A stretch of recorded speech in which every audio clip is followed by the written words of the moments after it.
Good morning, students. Today, in this lecture, we will discuss the remaining wave propagation methods. In our previous lectures, we have seen how we can transmit our radio wave signals through ground wave propagations and sky wave propagations. And what about the basic construction of our ionospheric layers? Now, today in this lecture, we will discuss about the space wave communications and other methods of propagations. So first of all, we will see the space wave propagation. Space wave propagation is the type of radio wave propagation in which radio waves are propagated either directly from transmitting antenna to receiving antenna or by getting reflected from the ground.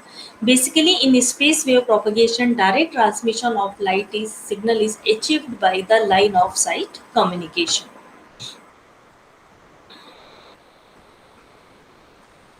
The transmission of a signal between transmitter and receiver is achieved in the tropospheric region of the atmosphere.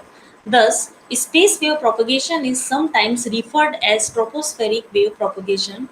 This type of radio wave propagation allows the transmission of signals having a very large range of frequencies. Usually, it permits the transmission of signals having a frequency range greater than the 30 megahertz.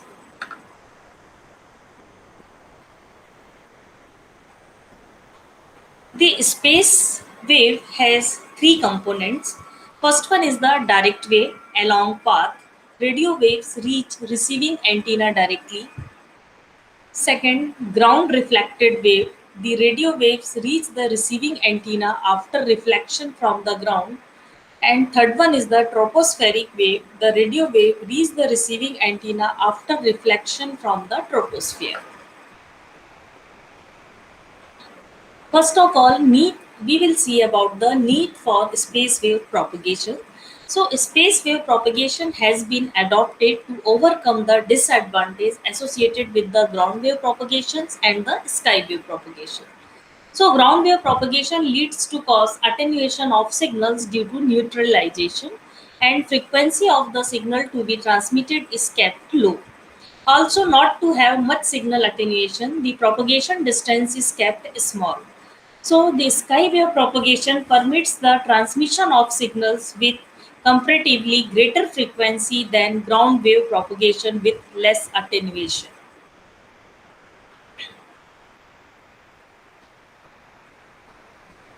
But even sky wave propagation fails when there exists a need for transmitting extremely high frequency signals. This is so because we know in sky wave propagation, the signals get transmitted by being reflected from the ionosphere. But beyond that particular range of frequency, despite undergoing reflection, the signal penetrates the atmosphere and thus they lost without getting received at the destination. So, space wave propagation is used for propagating high frequency signals by permitting the direct communication between the transmitting and receiving antenna. So that is basically ki when we are working on the sky wave propagation. So when we are trying to send frequencies higher than 30 megahertz, so that frequency will not be reflected back to our earth. That may be escaped to the atmosphere. So that may be the loss of signals, and that signals will cannot be transmitted by using the sky wave propagation. So we can see that after 30 megahertz, we cannot transmit our signals through sky wave propagations. Ground wave propagation is also not use suitable. So there is last option is, so we have to opt the space wave propagation. And space wave propagation is used for propagating high frequency signals by permitting direct communication between the transmitter and receiver. So in case of space wave propagation, the signal without being reflected from the ionosphere simply gets propagated from one end another in the line of sight ranges.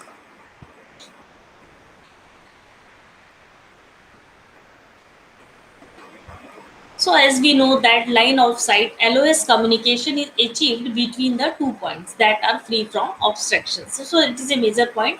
There may be no obstacles between the transmitter and the receiver part. So now the question arises that such a high frequency signal transmission requires LOS communication. We know the basic relationship between f and lambda, so you can see f is equal to c by lambda. So as frequency and wavelength are inversely proportional to each other, so higher the frequency, smaller will be the wavelength, and electromagnetic wave of a small wavelength cannot easily penetrate the obstacles present in the path. So due to the range of frequency involved in space propagation, LOS communication is necessary. So it is to be noted here that range of signal propagation from troposphere is limited by the curvature of the earth. So now what about the space wave propagation? So we have to discuss the basic properties of space wave propagation. So in a space wave propagation, the electromagnetic waves are propagated when a direct path of communication is present between the sender and the receiver. Sometimes the waves are transmitted by getting reflected from the ground. So it is also possible the reflected waves can also be reaching to the receiving antenna.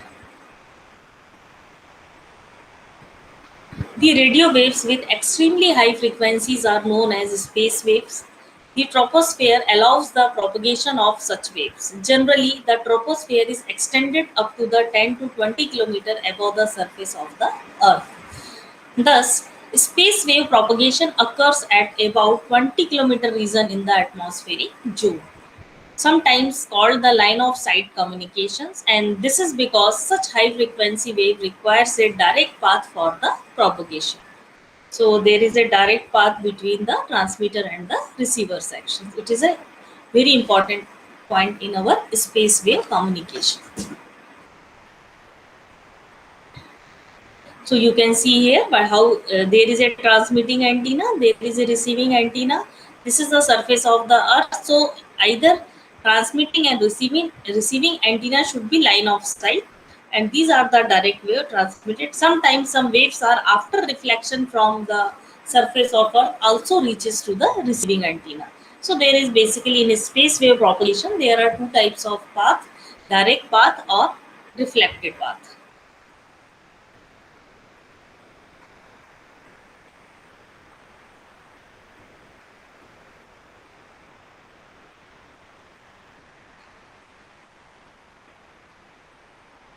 So generally this will happens in the tropospheric layer, and that is the 10 to 20 kilometer from the above the surface of the earth.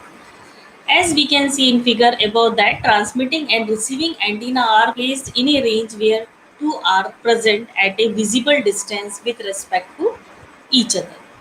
So in this case, the signal emitted by the transmitting antenna gets directly received by the receiving antenna in the absence of any obstacles in the region present in between the two antennas.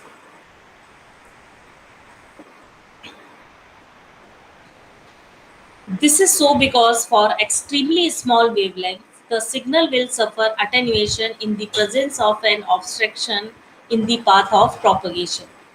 Now, another major point of concern in the case of space wave propagation is how the range of signal transmission is specified, and how can we detect the range up to which the two must be separated while installation on the surface of the earth.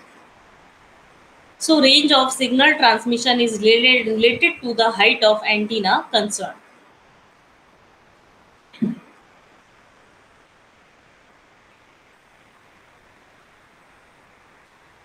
To have a proper line of sight propagation above the surface of Earth, the orientation of antenna must be such that the propagated wave must not interact with the curvature of the Earth. So, however, for extremely low height antenna, the waves get reflected by the ground under certain conditions, and the reflected wave is received by the antenna at the other end. So, to have direct LOS communication between the two antenna, the antenna units must be placed with proper orientation on the ground. So, it is a major precautions we have to take, that antenna must be placed with proper orientation on the ground for remove the reflections from the for avoiding the reflected wave. So range detection in the space wave propagation. So let's us first consider a signal transmitting antenna having a height ht and propagating the signal up to a certain range on the ground. Suppose x specify the range between the transmitting antenna and the center of the earth at the curvature where signal is getting received, and r is the radius of curvature of the earth. So just you can see here ht is the height of transmitting antenna and capital R is the distance between center of earth and the any point in the curvature of the or surface of the earth. Let x be the distance between this point between the center, at least from antenna height and the center point of this one. So now we will apply the Pythagoras theorem in the above triangle. So r plus ht. So that is you can consider here. Just see here. That is the r plus ht. This is the diagonal and this is the r and this is the x. So r square plus x square. So we can make here r plus ht square, that is equal to x square plus r square. So by opening all this thing, we can see that as the height of antenna is less in comparison to the radius of earth. So if we will compare the our height of antenna with the radius of earth, so it will be very small. So we can avoid the these terms. So we can only x square, that is equal to the r is 2 r ht. So with respect to st square may be assumed to be negligible. So x, that is equal to root htr. We can also conclude, so we can say that range of signal transmission shows dependency on the height of antenna which is transmitting the signals. Thus, it can also concluded that range of polarization is known, then one can determine the respective height of transmitting antenna by using the relationship. So that you can say ht, that is equal to x square upon 2r. Suppose the transmitted signal must be received by the another antenna on the ground. So question arises that what must be the height of the receiving antenna in order to have the LOS, line of sight communication. So here two antennas are placed on the surface of earth. Let the height of transmitting and receiving antenna be HT and HR. So the range from a common point on the curvature to transmitting and receiving antenna is XT and XR individually. So you can just see here X1 and X2. These are the points and this is the surface point. So now what will happen? Same as we have to derive xt is equal to root 2 htr. So according to that xr, that is also equal to root 2 hr capital R. So on combining the above two equations, we will have the permissible range. So between the two antennas or LOS, line of sight, therefore xt plus xr, that is equal to root of 2 htr plus 2 hrr. So what will happen here? This expression provides the range that allows line of sight communication for the two respective heights of antenna. Means in case of space wave propagation for an extremely large range of signal propagation, multiple antenna must be placed in the geometry at specific distances in a way that each antenna will permit the line of sight communication with its adjacent antenna.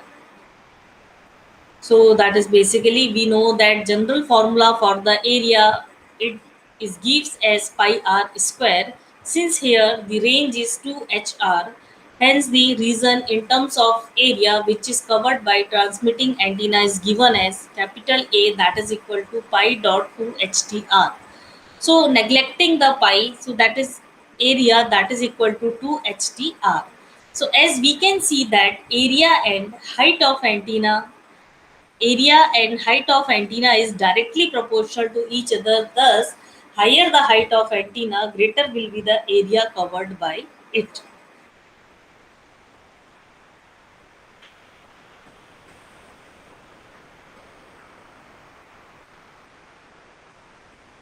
So now we will focus here what about the application. So as this type of propagation permits the large frequency operations, finds applications in satellite and radar communications along with microwave linking applications. So here you can compare our sky view. So here you can compare sky wave propagations and space wave propagations. So first of all, we will see in this mode, the waves are achieved by ionospheric reflections.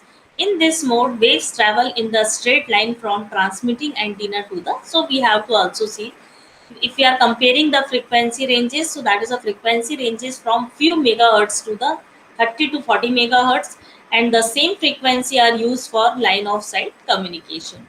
Electromagnetic waves of frequencies higher than 30 megahertz penetrate the ionosphere and escape into the space. Electromagnetic waves above 40 megahertz are used in the satellite communications. Electromagnetic waves follow total internal reflection at any layer of ionosphere. In satellite communication, the electromagnetic waves don't follow the total internal reflection at any stage in the space. So here there is a very small one numerical design of a point-to-point link connecting lanes in a separate building across a freeway. So that is a distance that is you have to given the 25-mile line of sight communications unlicensed spectrum at the 2.4 gigahertz maximum transmit power, that is the PT, that is equal to 24 dB meter, and the minimum received signal strength for 11 megabits per second operation is minus 80 dB meter. So will the signal strength be adequate for the communication? So what you have to calculate the strength of your signals. So first of all, what factors you have to given. So received power PR you have to calculate. So PR that is equal to PT minus path loss. So at initially you have to given the transmitted power PT, that is the in our PT that is equal to the 24 dB. So you have to given the power. So that is at that point PT minus, you can calculate the formula 21.98 plus, that is a 20 log 10 lambda minus 20 log 10 D. So we have to given the value of lambda and we have also given the D. Then we can calculate the received power. So PR is the well above the acquired minus 80 dB per meter for communication at the maximum data rate. So link should be work fine. So that is basically if we are calculating here. So that is the losses. What type of losses are occurring? So regarding to that, minus 68.0 dB meter, and it is the range of our minus 80 dB for communication. So this will be the workable. Now we will focus upon the tropospheric scatter propagation. So what about the tropospheric scatter propagation? We will see here. So tropospheric scatter propagation is a means of beyond the horizon propagation for UHF signals. So tropospheric scatter propagation uses certain properties of troposphere, the nearest portion of atmosphere within about 15 km of the ground.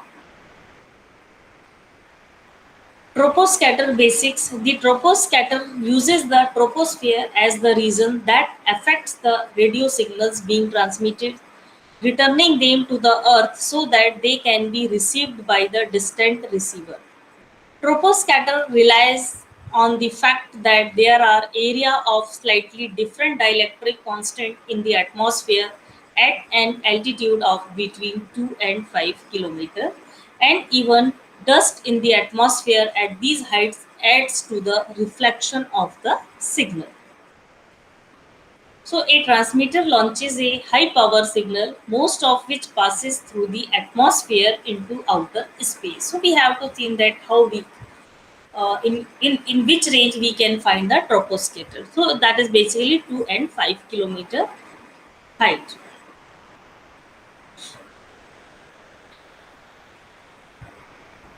However, a small amount is scattered when it passes through this area of troposphere and passes back to Earth at a distant point. As might be expected, little of the signal is scattered back to the earth, and as a result, path losses are very high. Additionally, the angles through which signals can be reflected are normally small.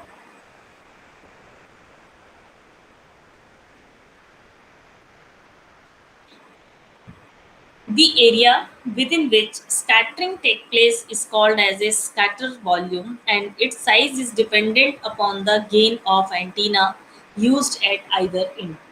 In view of the fact that scattering takes place over a large volume, the received signal will have traveled over a vast number of individual paths, each with a slightly different path length. As they all take a slightly different time to reach the receiver, this has the effect of blurring the overall received signal, and this makes high speed data transmissions difficult.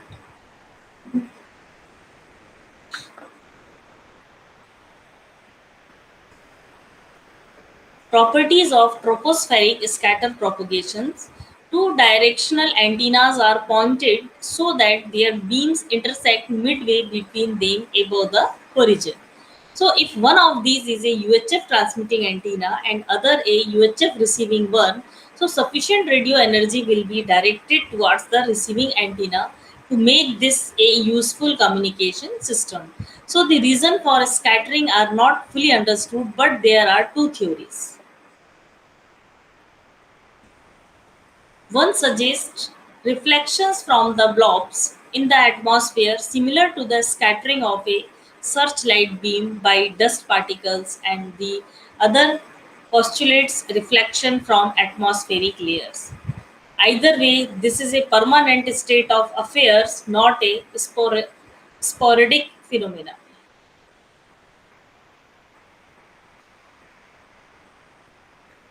So that is basically, you can say, no scattering, lost scatter volume. So then you can see that this is used as a scatter volume, and by here your waves will be reflected and transmitted. So this is the longest path, and this is the shortest path for reflection from the scattered volume. So you can see here the tropospheric scatter propagation. Some waves are written to this way, and this is the back scattering in our tropospheric waves. Some are lost, and that wave escape to the, and they will not be reflected in and cannot reach to the another point of our earth.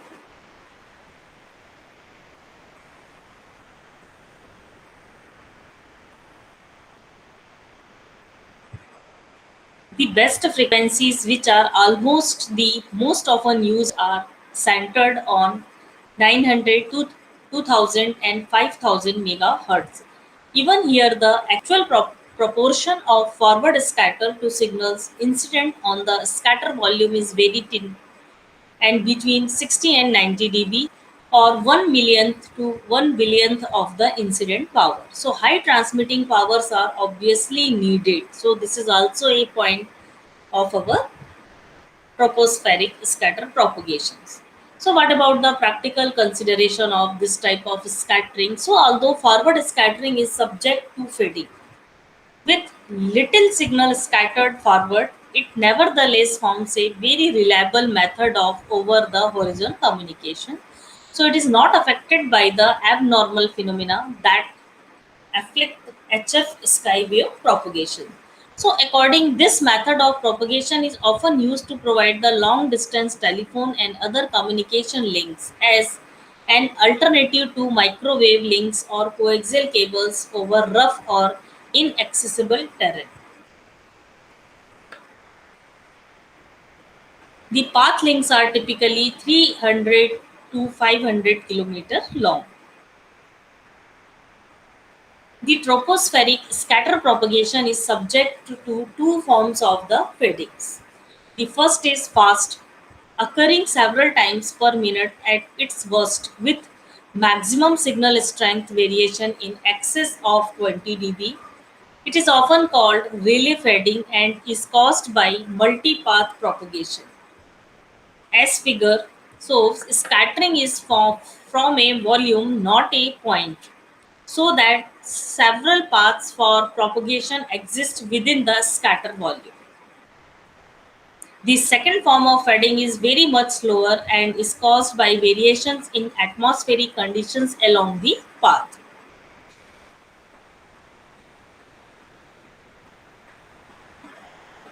It has been found in practice that best results are obtained from tropospheric scatter propagation if antennas are elevated and then directed down towards the horizon. Also, because of the fading problems, diversity systems are invariably employed with space diversity more common than frequency diversity. So, quadruple diversity systems are generally employed with two antennas at either end of the link, all used for transmission and reception, separated by distances somewhat in excess of 30 wavelength.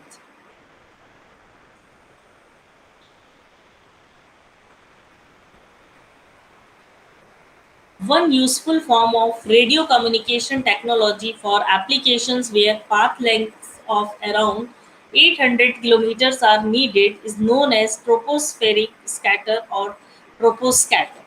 It is a reliable form of radio communication link that can be used regardless of the prevailing tropospheric conditions.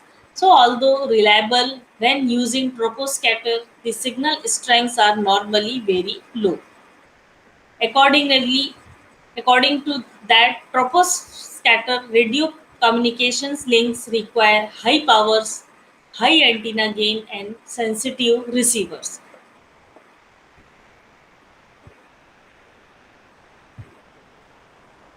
The troposcatter is often used for commercial radio communication applications, normally on frequencies above 500 MHz for over the horizon links. It is ideal for remote telemetry or other links where low to medium rate data needs to be carried. Where viable, troposcatter provides a means of communication that is much cheaper than using satellites.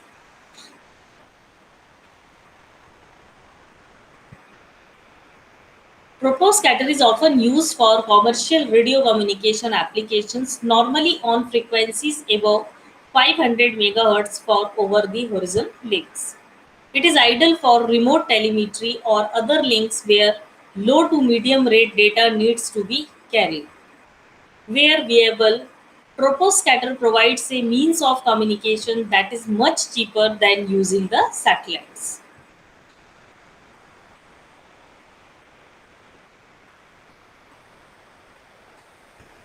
Now there is a other methods of scatter methods of transmission. So we will just see here meteor scatter or meteor burst communication. So that is a meteor scatter or meteor burst communications use a form of radio communication system that is dependent on radio signals being scattered or reflected by the meteor trails. Meteor scatter communication is a specialized form of propagation that can be successfully used for radio communications over paths that extend up to 1500 or 2000 kilometers. The meteor scatter or meteor burst communication provides form of radio propagation that can be used when no other forms of radio propagation may be available. So while data has to be transmitted in burst and there may be delays, it provides a very useful form of non-real time communications that can be used in many circumstances. So we will see what about the meteor burst communication basics. So the meteor scatter or meteor burst radio communication relies on the fact that meteors continuously enter the Earth's atmosphere. As they do so, they burn up, leaving a trail of ionization behind them. And these trails, which typically occur at a altitude between about 85 and 120 km, can be used to reflect the radio waves. So, in view of the fact that ionization trails left by the meteor are small, only minutes amounts of the signal are reflected, and this means that high powers coupled with sensitive receivers are often necessary. The meteor scatter propagation uses the fact that vast number of meteors enter the Earth's atmosphere. It is esteemed that around 10 to the power 12 meteors enter the atmosphere each day, and these have a total weight of around 10 to the power 6 grams. Fortunately for everyone living below, the vast majority of these meteors are small and are typically only the size of grain of sand. It is found that number of meteors entering the atmosphere is inversely proportional to their size.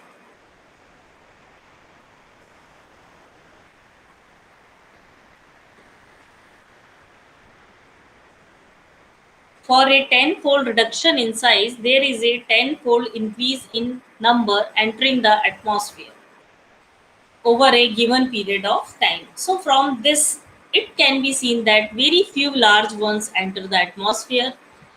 Although most are burned up in upper atmosphere, there are a very few that are sufficiently large to survive entering the atmosphere and reach the earth. So what about the applications of meteor burst? So meteor scatter or meteor burst communications are used for number of applications on the frequencies normally between about 40 and 150 megahertz. So they are usually professionally for a number of data transfer applications, particularly when transferring data from one remote unmanned sites to a base using a radio communication link.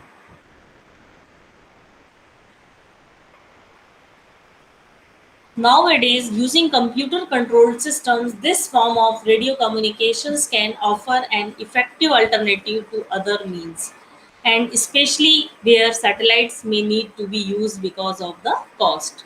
So, in other applications, radio hams use meteor scatter as a form of long distance VHF radio signal propagation.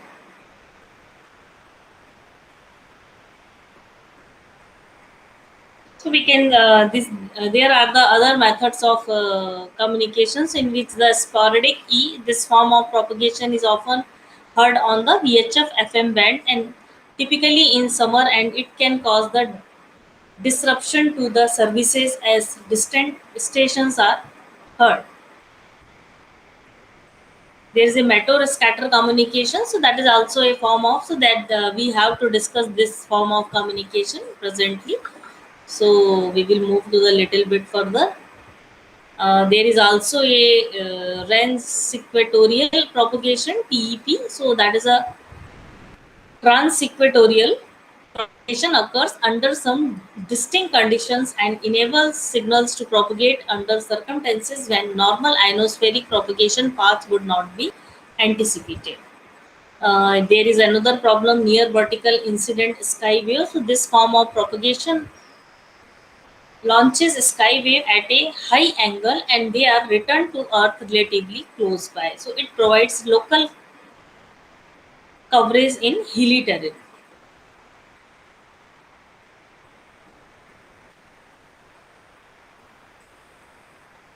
And there is a auroral backscatter. So this is a aurora, and that is basically based on the indicators of solar activity. So that is all these type of propagation is based on solar activity, which can disrupt normal ionospheric propagation. So this type of propagation is rarely used for commercial application as it is not predictable, but radio amateurs often take advantage of this.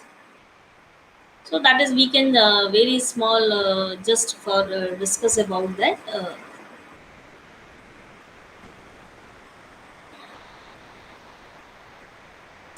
So the trails of ionization left by meteors are very short-lived, and therefore the communication use needs to be able to do detect when path exists and send high-speed data while the radio path exists between the transmitter and receiver. So that is basically meteor burst communication system one part. So that is a transmitting meteor scatter system sends out probe signals. So how this system will be work? How this system will be transmitted? So we can see here. little bit part of this one.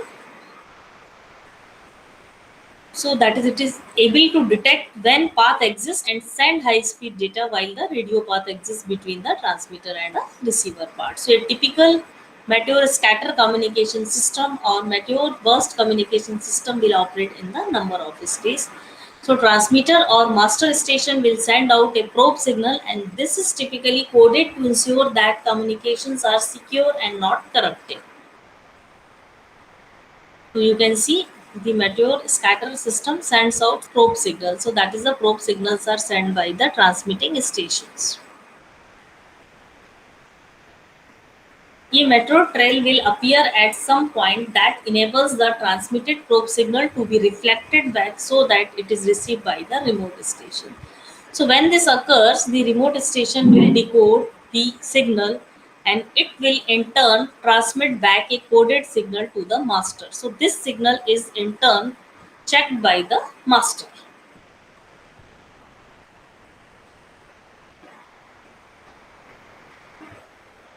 So that is a probe signal reflected by the master trail and received by the receiver. So you can see here just receiving stations are there.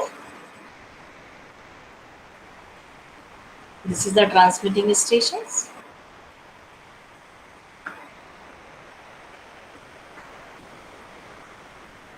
Once the link has been verified, data can be exchanged in either or both the directions. So data is transmitted at a high speed and also with constant error checks, as the link will only be able to support communications for a few tenths of a second. So after this point, the diffusion of meteor trail will reduce the ion density to a point where it will not reflect the signal back and link will be lost.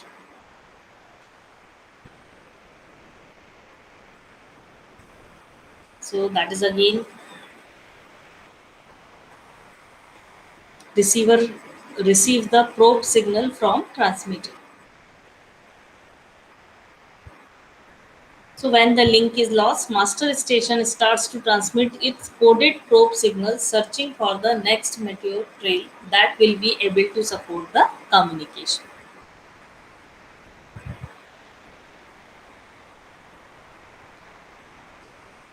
So meteor scatter system sends out probe signals. So again, we will start to transmit the probe signals.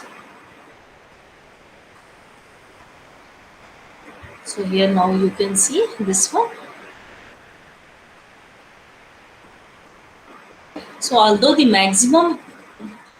normal maximum range is around 1500 km, for extended ranges, a relay system can be implemented.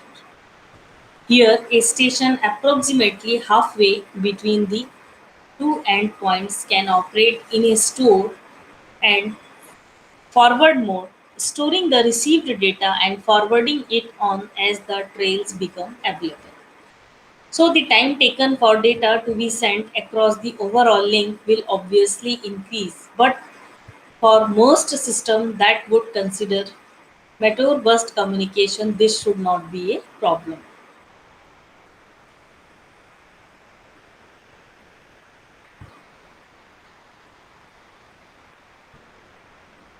So radio hams and meteor scatter. So radio hams also make widespread use of meteor scatter as a mode of propagation, and often contacts will be pre-arranged at a specific time and frequency. Alternatively, when meteor showers are predicted, special calling frequency will be used. Normally, high gain directive antenna are used to enable a sufficient signal to noise ratio, and often high speed Morse code transmission are used or other data modes are now available. The use of meteor scatter enables radio hams to make contracts on VHF bands when no other forms of communication or propagation may be available.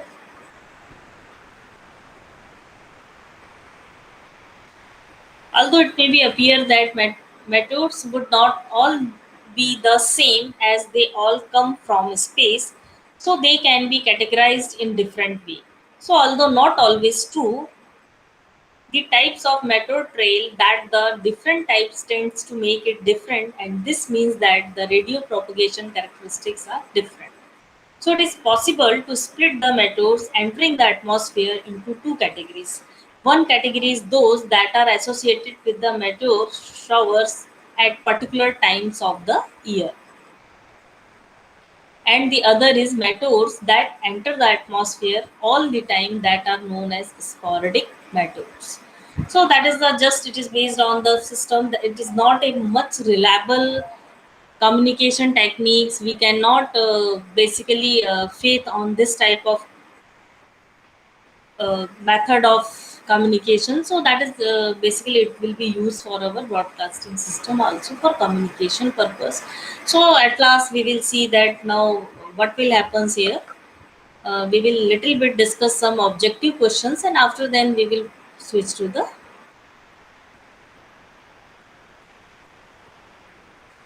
So it will much. We will discuss in our next lecture other one or two methods.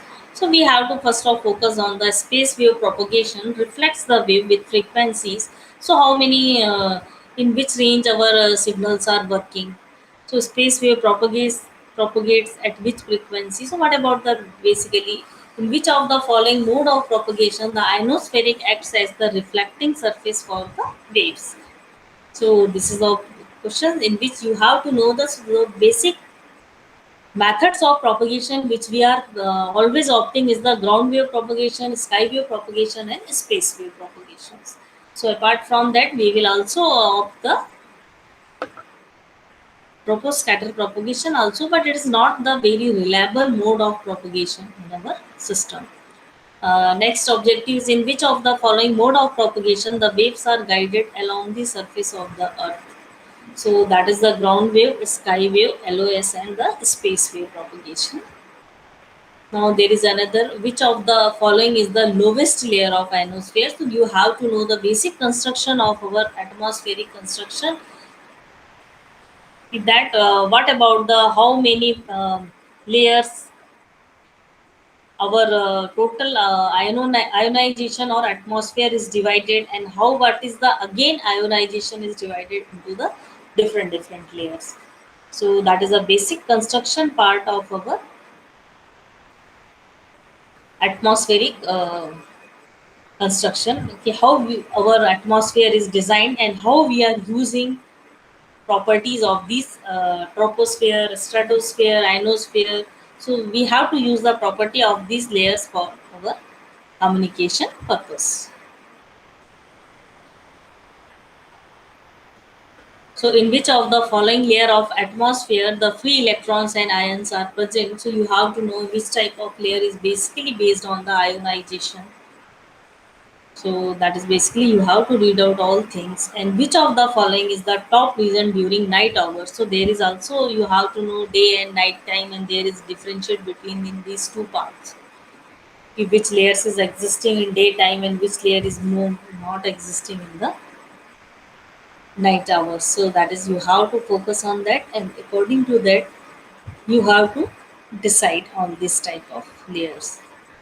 Again, which of the following layer is used mostly for the long distance communication? So there is also a one point where we are working on the okay, what type of layers we have used for long distance communication. That is the same for long distance communication. So I think so it will be repeated. Okay, so I think our objective questions are clear. So now at last we will see that we have to go through the all modes of communications in which we have to working. So that is basically the ground wave, surface wave, sky wave, space wave, troposcatter, and we have to meteor burst or meteor communication system also. That is but troposcatter and the meteor communication pattern is not a much reliable in the particular communication purpose. So that is the theme. So I think it will clear to you in our next lecture. We will take another topic. So okay, thank you.